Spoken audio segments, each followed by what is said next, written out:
Hi there, my lovely friends. Today I wanted to talk about side characters, and more specifically, why it can sometimes be a problem if you have too many of them.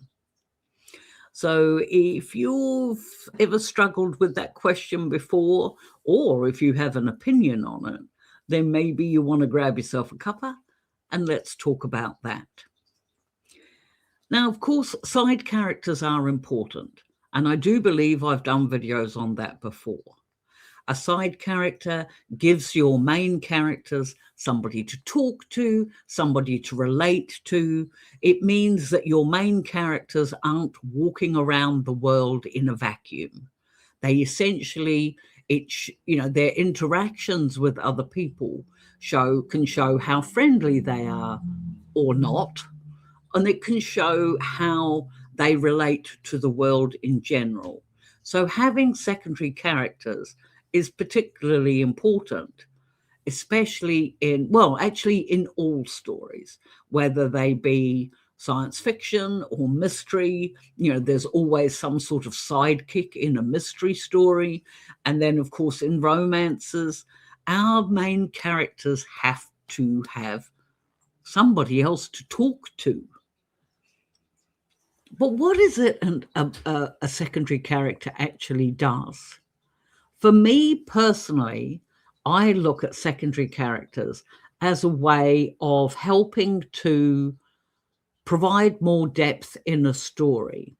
Because I write romances, it would be very easy to just focus on the two main characters. But when you do that, the relationship itself is almost, I was going to say sterile, but that's not really the word I mean. What I'm meaning is that your characters are very one-dimensional if they're only interacting with each other. There is a real necessity, in my opinion, and this is my opinion, in a novel-length book where main characters need to have interactions with other people. Now, there are some interesting examples of characters that haven't had that in the past in some classics. And I'm trying to think of I was thinking about that. Is it Tom Hanks that was in that movie or something that ended up talking to a ball or something? But then even then, that character became a secondary character. Because, of course, your secondary characters don't have to be human. Now, in my Ant and Victor story, for example, in the series, I'm currently reading that at the moment. I have just started doing that. So if you're interested in listening along with the author, then I will try and remember to pin this up here somewhere because we've just started that one. But for example, we have the main character, one main character, who is Dr. Anthony Channon, and Ant has two secondary characters that are important in his life, namely his support dog, Abel, who is a German Shepherd who accompanies him everywhere, and his sister, Bridget, who helps take care of his life because he has various limitations in his own right, despite the fact of being a level 12 mage. Now, conversely, his character, his love interest, his mate, Victor, doesn't have anybody. He does not have friends. He interacts in the first book we meet him. Victor is the right-hand man of a gangster, but he's not friends with them. Those gangsters actually become secondary characters and they actually become the antagonists, but he's not friends with them. But they still serve to show how Victor relates to other people, because his personality, the way he walks through the world is totally different to the way Ant does. And this is it's a very interesting dynamic then to watch that, to watch how Ant relates to some people. He ignores a lot, but he lectures in classes that his sister tells him are boring. His relationship with his sister is very caring in his way because he is neurodiverse. And then, of course, you've got Victor, who makes no apologies, no nothing, for the way he just basically barrels for life and only cares about himself until he meets Ant. So these secondary characters help build that up. I mean, when Victor meets Abel, the dog, for the first time, Abel bites him. And yet we see later scenes in the book where Victor is outside playing with the dog, because it's important to show in Victor's, it is a growth. His development through the story, that became an important point. It is such a silly little scene in the whole context of, gangsters trying to shoot them and they're trying to solve murders and all this sort of thing. But the scene of showing Victor playing with the dog is really important, because that dog is important to Ant, and it shows that Victor is capable of caring for something else, which we hadn't seen before. So, yeah, this is where our secondary characters are really important.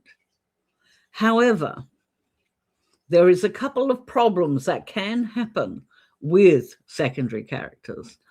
And the first one is that sometimes they steal the page, particularly if they're not human.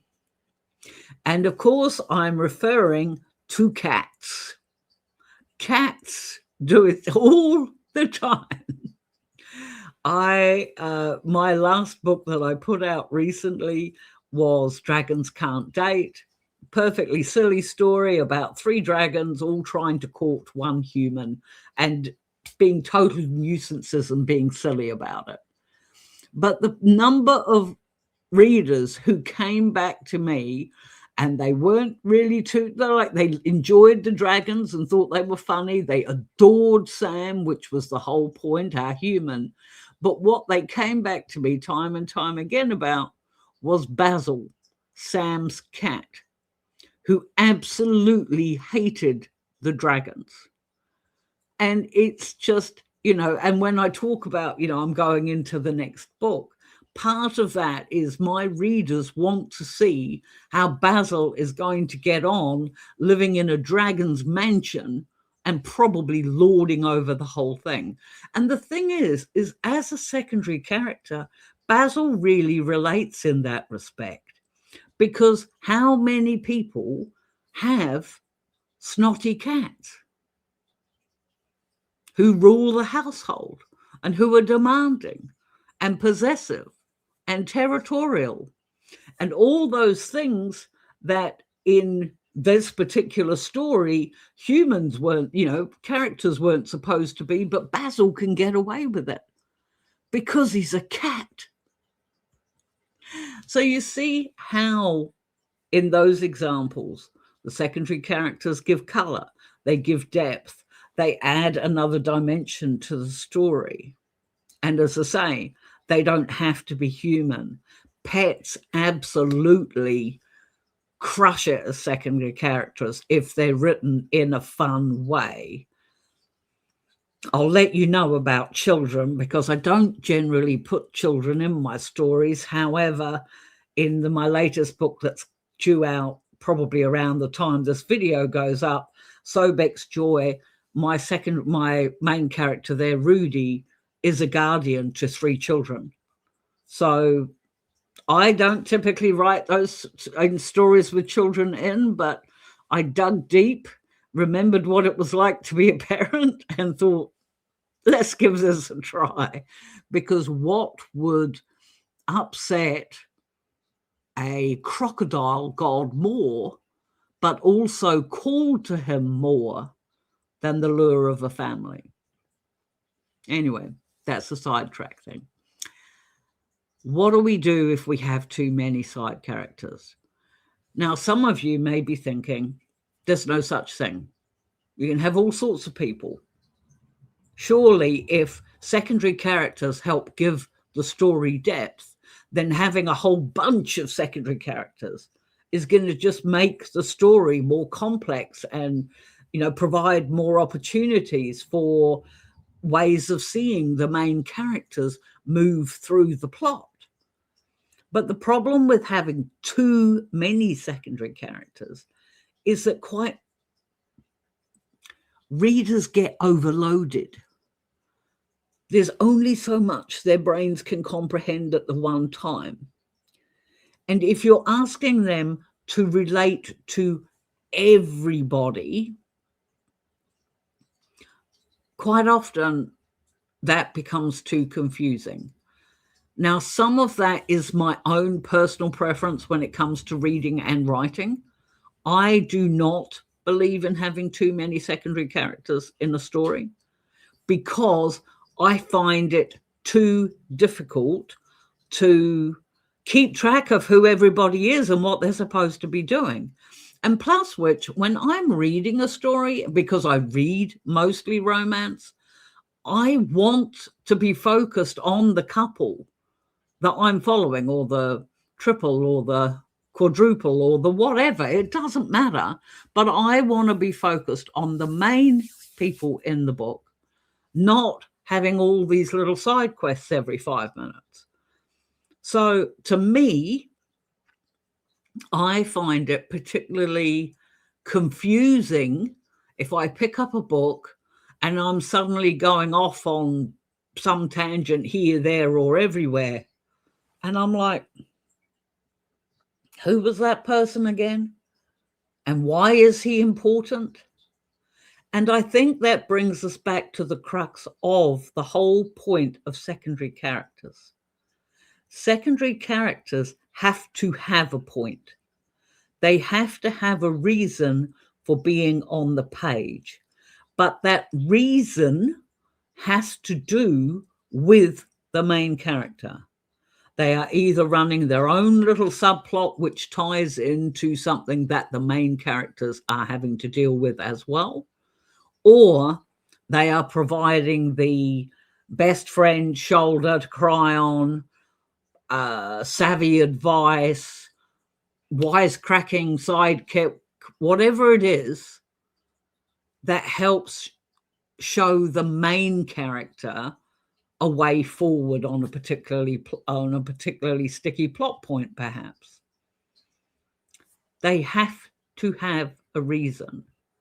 And if you have too many secondary characters, then you've got too many deviations from the plot that your main characters are quietly winding themselves on. Am I making sense? Too many secondary characters will honestly confuse your plot.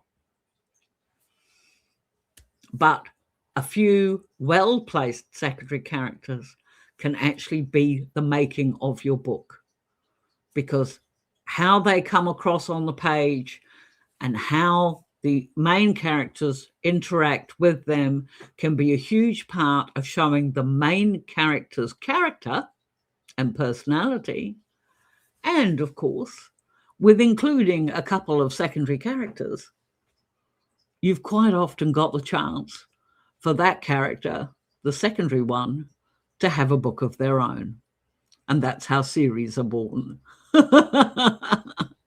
And no, my lovely readers, if any of you are watching this, Basil is not getting his own book. He's a cat. Okay? And not even a shifter cat. He's just a cat. But what do you think, my friends? How do you view secondary characters? Do you go into outlining and plotting a story with secondary characters in mind?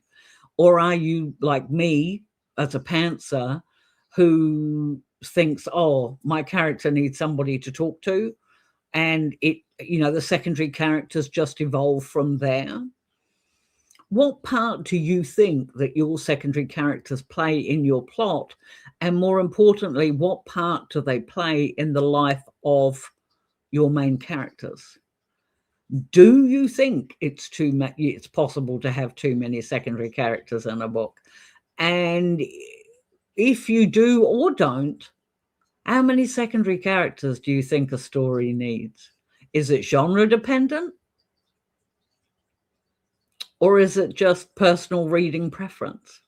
I genuinely would love to hear your thoughts below. But in the meantime, I put out long form content on Mondays and Thursdays. I'm also doing read along with the authors on Saturdays. We are now into reading Anton Victor's story, The Psychic and the Vampire. This is book 1. Not, it's actually a 3-book series at the moment, and whether or not I read the other 2 will be totally dependent on whether or not anybody's interested in this one. But I actually did think book 1 was actually quite a good book. It will stand alone. So hopefully you're enjoying that if you've been listening along. I do love to respond to every comment that I get, so please do that. Please comment below. And don't forget to hit the subscribe and the like button if you feel inclined. I don't know if my videos are eligible for hyping, but if they are, please do that. I don't watch on my mobile, so I've never even seen a hype button. I don't know what it is, but I hear other people that I watch talking about it all the time. But I'm not going to take up any more of your time. I'm going to remind you to keep writing, because writing is meant to be fun. And so I hope you have a good day and that you keep writing. And remember, if you have any questions at all, please pop them in the comments below, because I'll do my best to help if I can. We'll catch you later, my friends. And most of all, keep writing. Bye.